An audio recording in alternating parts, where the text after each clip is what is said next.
देखो, बार बार बीमार पड़ने के ऐसे तो किसी भी एक व्यक्ति के बहुत सारे कारण हो सकते हैं, है ना। मतलब आप बाय बर्थ वीक हैं, कमज़ोर हैं, आपका जो है मेटाबॉलिज्म धीमा है, तो भी आपके बीमार पड़ने के, क्योंकि आपके ऊपर कीटाणुओं का, विषाणुओं के हमले होते रहते हैं, तो आप बीमार हो जाते हो। फिर जो अगर एक व्यक्ति सामान्य स्थिति में है, स्वस्थ है, उसके बाद भी बार बार बीमार पड़ रहा है, तो या तो उसकी नींद पूरी नहीं होती है, जिससे उसकी बॉडी क्लॉक गड़बड़ होती है, तो उसका मेटाबॉलिज्म फिर खराब होता है। दूसरा, वो अच्छा खान पान नहीं लेता है। अच्छे खान पान से मतलब ये है कि ऐसी चीज़ें खाता है जिनमें पौष्टिक तत्वों की कमी है, और वो चीज़ें बिल्कुल नहीं खाता जिनमें ज़्यादा पोषण मिल सके। दूसरा और तीसरा सबसे बड़ा जो कारण है वो है स्ट्रेस, चिंता, या फिर किसी तरह का हमेशा तनाव में रहने का आदत, नेचर, इससे भी इंसान बार बार बीमार पड़ता है।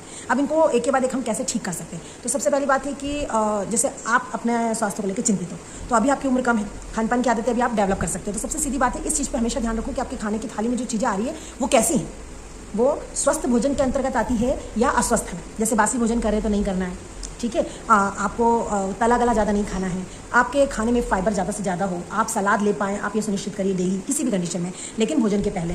फिर आपके खाने में जो है नेचुरल फ्रूट्स वो वाले होना चाहिए जो सीजनेबल आ रहे हैं। तो इस तरीके से आप धीरे धीरे साल 2 साल इस पर वॉच करके इस चीज़ को, हैबिट को बना सकते हैं।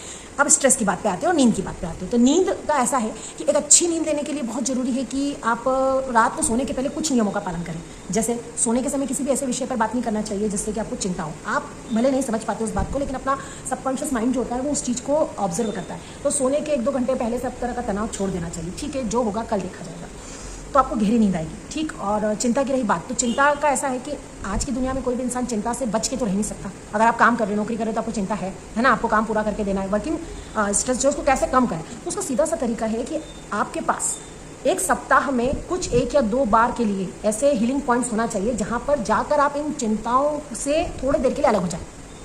चिंताएं तो नहीं जाएगी, जो मैंने बोला खत्म नहीं होगी, लेकिन कुछ हीलिंग पॉइंट्स, यानी आप मेडिटेशन करिए, योग करिए, कुछ ऐसा करिए कि जहाँ पे जाके आपका दिमाग उस समय के लिए रिलैक्स हो जाए, और चिंताएं होने के बावजूद आप उस चिंताओं से बीमार न पड़े, उस मानसिक स्ट्रेस का असर आपके शरीर पे नहीं आए, है ना, और आपका शरीर उससे भी लड़ाई कर ले और आप भी उससे लड़ाई कर ले और स्वस्थ रह पाए उसके बाद भी। मतलब मैं कतई ये नहीं कह रही हूँ कि चिंताएं खत्म हो जाएगी, मैं कतई ये नहीं कह रही हूँ कि आपको नौकरी छोड़ देना चाहिए, और मैं कतई ये नहीं कह रही हूँ आपको बिल्कुल भी कि स्वस्थ व्यक्ति अगर कोई है तो उसको चिंता नहीं, है ना। चिंता होती है, लेकिन आपको उसको कंसिडर करते आना चाहिए अपनी लाइफ में। तो आपको ये चीज़ समझ में आना चाहिए कि कैसे पूरे सप्ताह में 1 या 2 बार आप कुछ मेडिटेशन करिए, कोई संस्था से जुड़िए, कुछ ऐसा क्रिएटिव काम करिए जो आप पैसे के लिए नहीं कर रहे, जिसको करने का उद्देश्य आपके मन को सुकून होना चाहिए।